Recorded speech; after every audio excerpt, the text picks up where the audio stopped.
আসসালামু আলাইকুম। প্রিয় দর্শক, বাংলাদেশের মাধ্যমিক পর্যায়ের বিভিন্ন স্তরে সৃজনশীল শিক্ষা পদ্ধতি নামে এক ধরনের শিক্ষা পদ্ধতি চালু করা হয়েছিল, কিন্তু সেই শিক্ষা পদ্ধতি ব্যর্থতায় পর্যবেসিত হয়েছে। সৃজনশীল শিক্ষা পদ্ধতি এমন ভাবে ব্যর্থ হয়েছে যে কর্তৃপক্ষ এটাকে 12 থেকে 14 বছর পর বাতিল করে দিতে বাধ্য হয়েছে। আসলে সৃজনশীল শিক্ষা পদ্ধতির কর্তৃপক্ষ চেয়েছিলেন যে বাংলাদেশে এমন জেনারেশন তৈরি হবে তারা যেন মাতৃগর্ভ থেকে অনেক বেশি সৃজনশীল হয়ে বের হয়ে আসে, কিন্তু বাস্তবতা হয়েছে সম্পূর্ণ উল্টো। আমরা এমন জেনারেশন পেয়েছি এই সৃজনশীল শিক্ষা পদ্ধতির মাধ্যমে যারা অধিকাংশ ক্ষেত্রে হয়েছে অন্তঃসার শূন্য। আজকের এই ভিডিওর মাধ্যমে আমরা দেখব সৃজনশীল শিক্ষা পদ্ধতি কি, এই শিক্ষা পদ্ধতির সাথে জড়িত আনুষঙ্গিক কিছু বিষয় এবং বাংলাদেশে কেন সৃজনশীল শিক্ষা পদ্ধতি ব্যর্থ হয়ে গেল। 2008 সালে বাংলাদেশে পরীক্ষামূলকভাবে চালু করা হয় সৃজনশীল শিক্ষা পদ্ধতি, কিন্তু এই পদ্ধতির পূর্ববর্তী নাম ছিল কাঠামোবদ্ধ শিক্ষা পদ্ধতি। পরবর্তীতে বিশিষ্ট শিক্ষাবিদ ডক্টর আব্দুল্লাহ আবু সাইদ স্যারের পরামর্শে বা প্রস্তাবনায় কাঠামোবদ্ধ শিক্ষা পদ্ধতির নাম পরিবর্তন করে রাখা হয় সৃজনশীল শিক্ষা পদ্ধতি। কিন্তু বাস্তবতা হচ্ছে অন্য। যে নামেই ডাকা হোক না কেন, এই পদ্ধতি আসলে ছিল কাঠামোবদ্ধ শিক্ষা পদ্ধতি।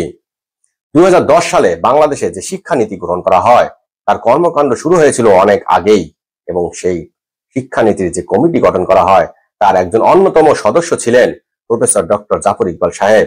এই প্রফেসর ডক্টর জাফর ইকবাল সাহেব তিনি ছিলেন কাঠামোবদ্ধ বা সৃজনশীল শিক্ষা পদ্ধতির একজন অন্যতম প্রবক্তা। আজকের এই ভিডিওর শেষের দিকে আমরা এই ডক্টর মোহাম্মদ জাফর ইকবাল এবং সৃজনশীল শিক্ষা পদ্ধতি নিয়ে আরো কিছু তথ্য আপনাদের দেব। প্রিয় দর্শক, আজকের এই ভিডিওতে আমরা দেখব এশিয়ার যে দেশগুলো উন্নত এবং পশ্চিমার একটা দেশের উদাহরণ, পাশাপাশি হিন্দুত্ববাদী দেশ ভারত এবং মালয়েশিয়া একটা মুসলিম অধ্যুষিত দেশ, এই দেশগুলো তাদের শিক্ষার ক্ষেত্রে কি ধরনের মূলনীতি বা দর্শন গ্রহণ করেছে এবং তার সাথে তুলনা করব বাংলাদেশের শিক্ষার ক্ষেত্রে মূলনীতি বা দর্শনের। আমরা এও দেখব যে সৃজনশীল শিক্ষা বলতে আমরা কি বুঝি, এবং এর পরতে পরতে আমরা দেখতে পারবো যে কেন সৃজনশীল শিক্ষা পদ্ধতি বাংলাদেশে ব্যর্থ হয়ে গেল। কোরিয়া একটা এশিয়ার উন্নত দেশ।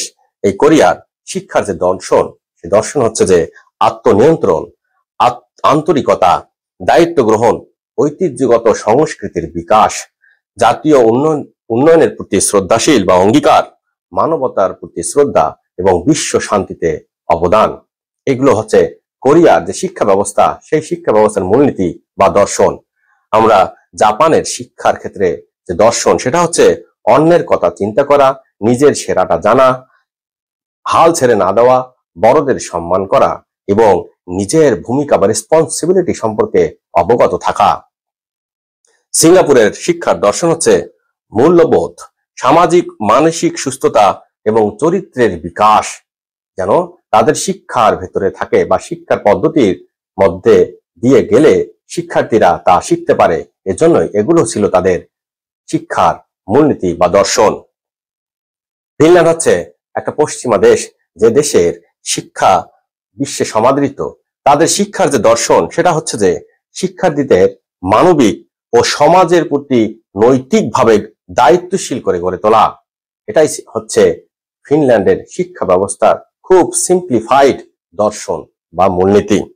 আমরা যদি একটা হিন্দু অধ্যুষিত দেশ ভারত, তার শিক্ষার দর্শন কিসের দেখি, আমরা সেটা দেখব যে সেটা হচ্ছে সার্বজনীন মানবতা এবং আধ্যাত্মিকতা বোধ, এর উপরে ভিত্তি করে তাদের শিক্ষার মূলনীতি বা দর্শন। এখন আমরা যদি একটা মুসলিম অধ্যুষিত দেশ মালয়েশিয়া, তার শিক্ষার মূলনীতি দেখি, তাহলে আমরা সেটা দেখব যে তারা মনে করে যে শিক্ষার্থীদের সমন্বিত পদ্ধতিতে বা সামগ্রিক পদ্ধতিতে এবং বুদ্ধিবৃত্তিক ভাবে ও আধ্যাত্মিক ভাবে গড়ে তুলতে হবে, এবং তাদের যে শিক্ষা ব্যবস্থা সেটা স্রষ্টার উপর দৃঢ় বিশ্বাস এবং ভক্তির উপর ভিত্তি করে নির্মিত। তার মানে মুসলিম অধ্যুষিত দেশ মালয়েশিয়া, হিন্দু অধ্যুষিত দেশ ভারত, তাদের শিক্ষার যে মূলনীতি বা দর্শন, সেখানে আধ্যাত্মিকতা বা স্পিরিচুয়ালিটি বা স্রষ্টা কনসাসনেস, এই বিষয়গুলো অনেক বেশি মুখ্য ভূমিকা হিসেবে পালন করেছে।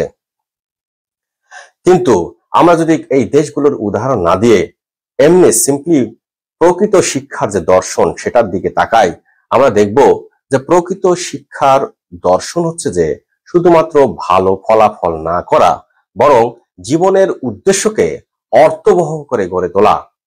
এবং প্রকৃত শিক্ষার আর একটা প্রধান উপাদান হচ্ছে চরিত্র উন্নয়ন বা চরিত্র গঠন।